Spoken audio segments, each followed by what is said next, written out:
നമസ്കാരം കൂട്ടുകാരെ. നമ്മുടെ സ്കൂൾ പ്രവേശനോത്സവത്തിന്റെ മുഖ്യ അതിഥിയായിട്ട് മുകേഷ് എം നായരെ കൊണ്ടുവന്നു. അങ്ങനെ വിദ്യാഭ്യാസ വകുപ്പ് വിശദീകരണമൊക്കെ തേടിയിരിക്കുകയാണ്. മുകേഷ് എം നായർ എന്ന് പറയുമ്പോഴത്തേക്കും തന്നെ നിങ്ങൾക്ക് എല്ലാവർക്കും അറിയാലോ. നമുക്ക് എല്ലാവർക്കും അറിയാവുന്ന അണ്ണാച്ചിയാണ്. ശരിക്കും പറഞ്ഞാൽ അണ്ണച്ചിയാണ് നമ്മുടെ ലോകത്ത് ഇത്രയും ടൈപ്പിലുള്ള മദ്യങ്ങളൊക്കെ ഉണ്ടെന്ന് കേരളക്കരയും ലോകത്തിനെയൊക്കെ അറിയിച്ച ഒരു വ്യക്തിയാണ് കേട്ടോ ഈ മുകേഷ് അണ്ണൻ എന്ന് പറയുന്നത്. അപ്പോൾ മുകേഷ് അണ്ണനെ കൊണ്ടുവന്നത് ഒരു വിശദീകരണമൊക്കെ തേടിയിരിക്കുകയാണ് വിദ്യാഭ്യാസ വകുപ്പ് വിദ്യാഭ്യാസ മന്ത്രി. പുള്ളി ഒരു പോക്സോ കേസിലൊക്കെ പ്രതിയായിട്ടുള്ള ഒരു വ്യക്തിയാണ്. അപ്പോൾ പുള്ളിയെ കൊണ്ടുവന്ന് സ്കൂളിൻ്റെ പ്രവേശനോത്സവത്തിനൊക്കെ പങ്കെടുപ്പിച്ചതിനുള്ള വിശദീകരണമാണ് നമ്മുടെ മന്ത്രിയായിട്ടുള്ള ശിവൻകുട്ടി ജി വിശദീകരണം ചോദിച്ചിരിക്കുന്നത്.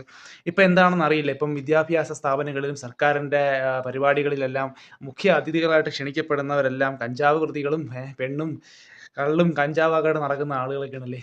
നമ്മുടെ കേരളമൊക്കെ ഒരുപാട് മാറി. കേരളത്തിൽ വികസനമില്ലെന്ന് ആരടാ പറഞ്ഞത്? കേരളത്തിലുള്ള വികസനം ഇന്ത്യയിൽ മറ്റൊരിടത്തുമില്ല സുഹൃത്തുക്കളെ. നിങ്ങൾ അറിഞ്ഞില്ലേ വാർത്തയൊക്കെ?